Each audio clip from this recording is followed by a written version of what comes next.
Hi అండి, అందరికీ నమస్కారం. ఈరోజు గోంగూర ఎగ్ కర్రీతో మీ ముందుకు వచ్చాను. ఇదైతే సూపర్ టేస్ట్ ఉంది. ఎప్పుడు టమాటాతో కాకుండా ఇలా గోంగూరతో కూడా ట్రై చేయండి. టేస్ట్ అయితే సూపర్గా ఉంది. ఇది అసలు వెగట్ అనిపించదు, తినే కొద్దికి ఇంకా తినాలనిపిస్తుంది. 4 ముద్దలు అయితే ఎక్కువే తింటాము. ఇక ఎలా చేసుకోవాలో చూసేద్దాం రండి. ఒక గ్లాస్ వాటర్ తీసుకున్నాను. ఒక 8 పచ్చిమిర్చి దాకా తీసుకొని కట్ చేసి అందులో వేసుకున్నాను. ఎర్ర గోంగూర హాఫ్ కట్ట తీసుకున్నాను. ఒక 6గురికి సరిపోతుంది హాఫ్ కట్ట అనేది. ఇది బాగా ఉడకనివ్వాలి. కొద్దిగా ఉప్పు పసుపు వేసుకొని బాగా ఉడకనివ్వండి. ఒక 10-15 నిమిషాల దాకా ఉడకనివ్వండి. ఈ విధంగా ఉడికింది పక్కన తీసి పెట్టేసుకోండి. ఇక ధనియాలు 4 స్పూన్లు తీసుకున్నాను. జీలకర్ర 1 స్పూన్ తీసుకున్నాను. ఇవి బ్రౌన్ కలర్ వచ్చేదాకా అలా దోరగా వేయించుకునేసేయండి. వేయించుకునేది పక్కన పెట్టేసుకొని ఇందులోనే ఆయిల్ వేసుకోవాలి. ముందుగా నేను 6 కోడిగుడ్లు ఉడకబెట్టి పక్కన పెట్టుకున్నాను. అందులో కొద్దిగా ఉప్పు పసుపు కారం వేసి బాగా ఇలా కలుపుకున్న దాన్ని సన్న మంట మీదనే ఫ్రై చేసుకోవాలి. దీనికి ఘాట్లు వేసుకున్నాను. అక్కడక్కడ కూడా ఎగ్స్కి ఘాటు పెట్టుకున్నాను. ఇలా ఫ్రై చేసుకోవాలి. ఇందులో ముందుగానే మనం ఉద్దిపప్పు ఆవాలు కూడా వేసేసుకోవచ్చు. ఈ ఎగ్స్ వేయించుకునేటప్పుడే వేసుకున్నారంటే ఆ కారము పసుపు అనేది మాడకుండా ఉంటుంది అలా వేసుకుంటే. ఇక ఈ విధంగా వచ్చిన ఎగ్స్ని తీసి పక్కన పెట్టేసుకోవాలి. ఇందులోనే కొద్దిగా ఉద్దిపప్పు ఆవాలు వేసుకున్నాను. ఇవన్నీ కూడా కొద్దిగా చిటపట ఆగిన తర్వాత 6 తెల్లగడ్డ పాయలు తీసుకున్నాను. అవి సన్నగా కట్ చేసి ఇందులో వేసుకోవాలి. 3 ఎర్రగడ్డలు తీసుకున్నాను, మీడియం సైజ్ ఎర్రగడ్డలు.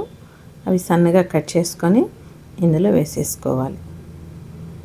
ఈ ఆనియన్స్ కూడా బాగా కలుపుకొని ఈ విధంగా ఫ్రై చేసుకోవాలి. ఇందులోనే 2 పచ్చిమిర్చి నిలువుగా కట్ చేసి అందులో వేసేసుకోవాలి. ఇవి 2 కూడా కొద్దిగా బ్రౌన్ కలర్ వచ్చేదాకా ఫ్రై చేసుకోవాలి. ఆనియన్స్ అనేది బాగా ఫ్రై అవ్వాలి. కొద్దిగా స్లో ఫ్లేమ్లో పెట్టేసుకొని జీలకర్ర ధనియాలను కూడా పౌడర్ చేసుకోవాలి. పౌడర్ని పక్కన పెట్టేసుకొని అందులోనే గోంగూర పచ్చిమిర్చిని కూడా కొద్దిగా బరగ్గా వేసుకోవాలి. ఈ విధంగా ఆనియన్స్ అంతా కూడా ఫ్రై అయిన తర్వాత మిక్సీకి వేసుకున్న గోంగూర గ్రేవీని కూడా ఇందులో వేసేసుకోవాలి. ఆనియన్స్తో పాటు ఇదంతా కూడా బాగా కలుపుకోవాలి. ఒక 10 మినిట్స్ దాకా ఈ విధంగా బాగా కలుపుకోవాలి. ఈ విధంగా ఆయిల్లో గోంగూర బాగా ఫ్రై అయిందంటే గోంగూర అనేది కమ్మగా ఉంటుంది. టేస్ట్ అయితే ఇక సూపర్గా ఉంటుంది. ఇందులో ఇంకా పౌడర్ చేసుకున్న ధనియా జీలకర్ర పొడి 1.5 స్పూన్ వేసుకోవాలి. ఇందులోనే మిరియాల పొడి 1 స్పూన్ వేసుకోవాలి. చికెన్ మసాలా 1 స్పూన్ వేసుకోవాలి. ఈ టైంలోనే కొద్దిగా ఉప్పు కారం చూసుకొని కారం కొద్దిగా ఉప్పు సరిపోకపోతే ఉప్పు వేసుకొని ఆయిల్ కొద్దిగా వేసుకున్నారంటే ఆయిల్లోనే గోంగూర అనేది బాగా ఫ్రై అయిందంటే ఇక సూపర్గా ఉంటుంది. గోంగూరకైతే ఇంకా ఆయిల్ ఎక్కువగానే తీసుకోవాలి. ఇది కొద్దిగా వేగేలోపు ఫ్రెండ్స్ మీరైతే ఛానల్ సబ్స్క్రైబ్ చేసి లైక్ చేయండి. మీరు కానీ ఫస్ట్ టైం చూస్తుంటే మరిన్ని వీడియోలు ఉన్నాయి, సూపర్గా ఉంటాయి. ప్రతి ఒక్కటి కూడా అలానే ట్రై చేయండి. ఇక ఇలా చేశారంటే అసలు గోంగూర అంటే ఇష్టపడని వాళ్ళు కూడా బాగా తింటారు. గోంగూర అనేది మనకి మంచిది కూడా హెల్త్కి. ఇక ఆ ఎగ్స్ని అంతా కూడా అందులో వేసుకొని బాగా కలుపుకోవాలి.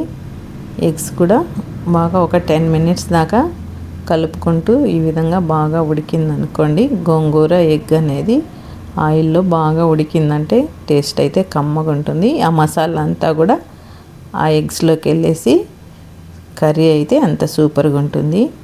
మీకు కావాలంటే టమాటో కూడా ఒకటి యాడ్ చేసుకోండి. ఇక నేనైతే ఎర్ర గోంగూర తీసుకున్నాను కదా, అదే పులుపుగా ఉంటుంది. ఇంకా టమాటో వద్దనుకున్నాను.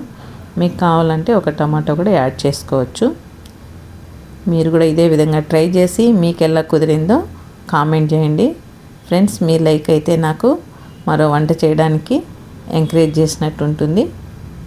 ఈ టైంలో దగ్గరుండి బాగా ఫ్రై చేసుకోవాలి. మాడకుండా దగ్గరుండి బాగా ఫ్రై చేసుకున్నామంటే కమ్మని గోంగూర ఎగ్ కర్రీ అయితే రెడీ అయిపోతుంది. అలానే మన ఛానల్లో ఇక చేపల పులుసు మటన్ కీమా అయితే సూపర్గా ఉంది. ఖచ్చితంగా ట్రై చేయండి, నిజంగా చెప్తున్నాను. ఏ కూర అయినా కుదరకపోవడానికి ఉప్పు కారం తక్కువ అవుతుంది. అది చూసి యాడ్ చేసుకున్నారంటే మాత్రం